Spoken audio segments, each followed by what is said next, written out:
नमस्कार मित्रांनो, महाराष्ट्र शासनाच्या महाराष्ट्र लोकसेवा आयोगामार्फत गट अ आणि गट ब पदांची कायमस्वरूपी भरती केली जाणार आहे।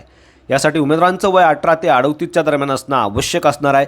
56,100 ते 1,77,500 पर्यंत पगार उमेदवारांना या पदांसाठी दिला जाणार आहे। पगाराव्यतिरिक्त महाराष्ट्र शासनामार्फत भरपूर सारे अलाउन्सेस म्हणजे भत्ते देखील उमेदवारांना या पदांसाठी दिले जाणार आहे। उमेदवारांनी 20 जानेवारी 2026 पर्यंत ऑनलाईन पद्धतीने या पदांकरता अर्ज करणं आवश्यक असणार आहे। कोणत्याही मान्यताप्राप्त विद्यापीठातून कोणत्याही शाखेतून पदवी झालेल्या उमेदवारांना या पदांसाठी ॲप्लिकेशन करता येणार आहे। बाकी कोण अप्लाय करू शकतं, कसं अप्लाय करायचं, परीक्षेचं स्वरूप नेमकी कसं असणार आहे, संपूर्ण माहिती आज या व्हिडिओच्या माध्यमातून आपण जाणून घेणार आहोत। यासाठी व्हिडिओला शेवटपर्यंत नक्की बघा।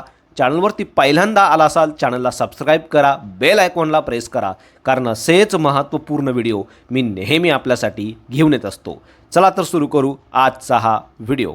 नमस्कार मित्रांनो, जसं की तुम्ही बघू शकता, महाराष्ट्र शासनाच्या अंतर्गत येणाऱ्या महाराष्ट्र लोकसेवा आयोगामार्फत तब्बल 87 गट अ आणि गट ब वर्गाची पदभरती कायमस्वरूपी पद्धतीने केली जात आहे। विशेष म्हणजे महाराष्ट्रातील एकूण 37 जिल्हा केंद्रावरती उमेदवारांची या पदांसाठी एक्झाम घेतली जाणार आहे आणि पात्र अशा उमेदवारांना या ठिकाणी नियुक्ती दिली जाणार आहे।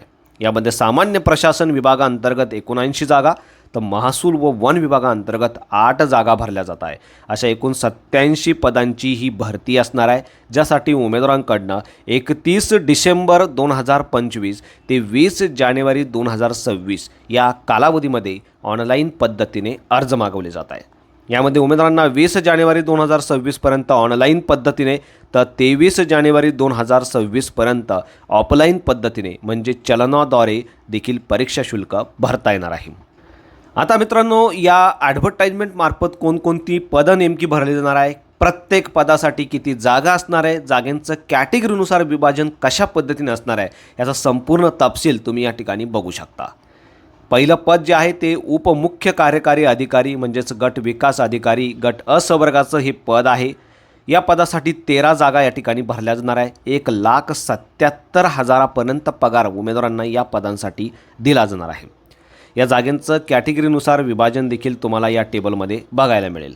पुढचं जे पद आहे सहाय्यक संचालक, हे जे गट अ वर्गाचं पद आहे, 32 जागा असणार आहे आणि याही जागांचं कॅटेगरीनुसार विभाजन तुम्हाला या टेबलमध्ये बघायला मिळणार आहे। त्यानंतर सहाय्यक गट विकास अधिकारी गट ब वर्गाच्या या पदासाठी 30 जागा असणार आहे। त्यानंतर उद्योग अधिकारी तांत्रिक गट ब वर्गाचं हे पद आहे, 4 जागा असणार आहे, तुम्ही बघू शकता।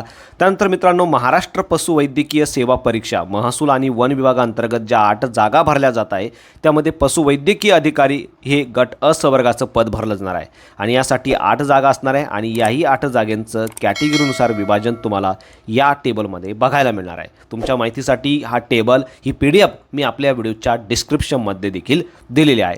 आता या प्रत्येक पदासाठी नेमकी तुमचं शैक्षणिक पात्रता काय असायला हवी, तुमचं वयाची अट काय असायला हवी, ते देखील सविस्तरपणे आपण पुढे व्हिडिओमध्ये बघणार आहोत।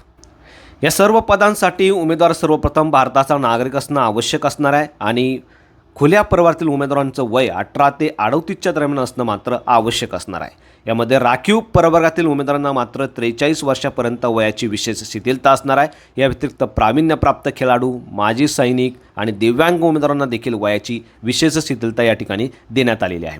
वयोमर्यादा गणण्याचा दिनांक देखील तुम्ही या ठिकाणी पदानुसार बघू शकता। खाली गेल्यानंतर शैक्षणिक पात्रतेबाबत तुम्ही या ठिकाणी बघू शकता। यामध्ये सहाय्यक संचालक आणि उद्योग अधिकारी हे 2 पदं जर सोडली, तर बाकी पदांसाठी कोणत्याही मान्यताप्राप्त विद्यापीठाची कोणत्याही शाखेची पदवी असलेल्या उमेदवारांना ॲप्लिकेशन करता येणार आहे। मात्र या 2 पदांसाठी शैक्षणिक अर्हता तुम्ही बघू शकता। स्पेसिफिक अशी शैक्षणिक अर्हता या 2 पदांसाठी दिलेली आहे। यामध्ये सहाय्यक संचालक या पदासाठी संविधानिक विद्यापीठाची वाणिज्य शाखेची पदवी असणं आवश्यक असणार आहे। या व्यतिरिक्त इन्स्टिट्यूट ऑफ चार्टर्ड अकाउंटंट म्हणजे CA उमेदवारांनी केलेलं आहे, तरी ॲप्लिकेशन करू शकता। या व्यतिरिक्त दिलेल्या विषयातनं तुमची पदवी असेल तर तुम्हाला या पदासाठी ॲप्लिकेशन करता येणार आहे। त्यानंतर उद्योग अधिकारी या पदासाठी स्थापत्य अभियांत्रिकीची पदवी उमेदवारांकडे असणं आवश्यक असणार आहे किंवा ज्या उमेदवारांनी विज्ञान शाखेतील पदवी घेतलेली आहे अशाही उमेदवारांना उद्योग अधिकारी या पदासाठी ॲप्लिकेशन करता येणार आहे।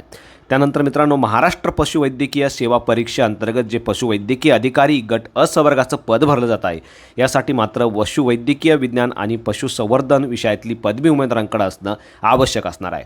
मित्रांनो, या दिलेल्या 3 पदांव्यतिरिक्त बाकी पदांसाठी कोणत्याही मान्यताप्राप्त विद्यापीठातून कोणत्याही शाखेतून पदवी असलेल्या उमेदवारांना ॲप्लिकेशन करता येणार आहे, हे तुम्हाला लक्षात ठेवायचं आहे। निवड प्रक्रियेच्या बाबतीत तुम्ही बघू शकता या सर्व पदांसाठी 2 वेगवेगळे एक्झाम घेतले जाणार आहे। पहिली जी परीक्षा आहे ती तुमची संयुक्त पूर्व परीक्षा असणार आहे आणि त्यानंतर पात्र अशा उमेदवारांची मुख्य परीक्षा घेतली जाणार आहे।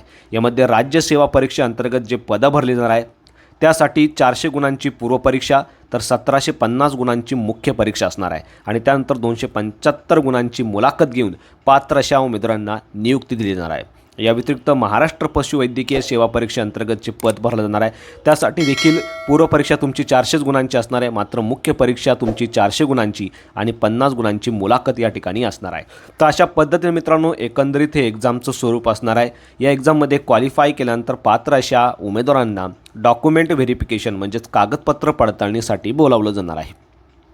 मित्रांनो, अर्ज करण्यासाठी सर्वप्रथम उमेदवारांना त्यांची प्रोफाईल तयार करायची आहे। ज्या उमेदवारांनी या अगोदर प्रोफाईल तयार केलेली आहे अशा उमेदवारांनी त्यांची प्रोफाईल अद्ययावत करायची आहे, तुम्ही बघू शकता।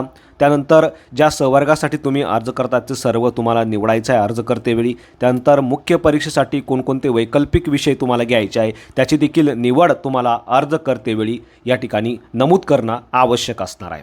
बाकी संपूर्ण इन्फॉर्मेशन अचूक भरायची आहे, कागदपत्र तुम्हाला अपलोड करायचे आहे आणि सर्वात शेवटी परीक्षा शुल्क भरून तुमची फॉर्म भरण्याची जी प्रक्रिया आहे ती पूर्ण करायची आहे। यामध्ये जिल्हा केंद्र देखील तुम्हाला निवडायचं आहे। महाराष्ट्रातील एकूण 37 जिल्हा केंद्रावरती उमेदवारांची या पदांसाठी एक्झाम घेतली जाणार आहे। तुमच्या जवळचं जिल्हा केंद्र तुम्ही फॉर्म भरतेवेळी देऊ शकणार आहात।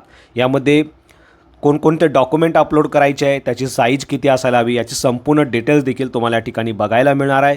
महाराष्ट्र शासनाच्या महाराष्ट्र लोकसेवा आयोगाचं जे संकेतस्थळ आहे www.mpsconline.government.in या संकेतस्थळावरती जाऊन तुम्हाला ऑनलाईन पद्धतीने या पदांसाठी अर्ज करणं आवश्यक असणार आहे। या व्यतिरिक्त संपूर्ण इन्फॉर्मेशन तुम्ही या ठिकाणी बघू शकता। यामध्ये अमागास म्हणजेच खुल्या प्रवर्गातील उमेदवारांसाठी 544 रुपये तर मागासवर्गीय उमेदवारांना 344 रुपये इतकं परीक्षा शुल्क असणार आहे आणि हे परीक्षा शुल्क उमेदवारांना ऑनलाईन आणि ऑफलाईन अशा दोन्ही पद्धतीने पे करता येणार आहे। ऑनलाईन पद्धतीमध्ये credit card, debit card, UPI, net banking सारखे ऑप्शन, तर ऑफलाईन पद्धतीमध्ये चलनाद्वारे तुम्ही हे परीक्षा शुल्क भरू शकणार आहे। बाकी संपूर्ण सूचना या PDF मध्ये दिलेल्या आहे। अर्ज करण्याच्या अगोदर संपूर्ण PDF व्यवस्थित वाचून घ्यायची आहे। अर्ज करतेवेळी कोणत्याही प्रकारची अडचण तुम्हाला आली तुम्ही मला कमेंटमध्ये विचारू शकता। व्हिडिओ आवडला असेल तर व्हिडिओला नक्की शेअर करा। चॅनलवरती पहिल्यांदा आला असाल चॅनलला सबस्क्राईब करा, बेल आयकॉनला प्रेस करा, कारण असेच महत्त्वपूर्ण व्हिडिओ मी नेहमी आपल्यासाठी घेऊन येत असतो। So thank you for watching.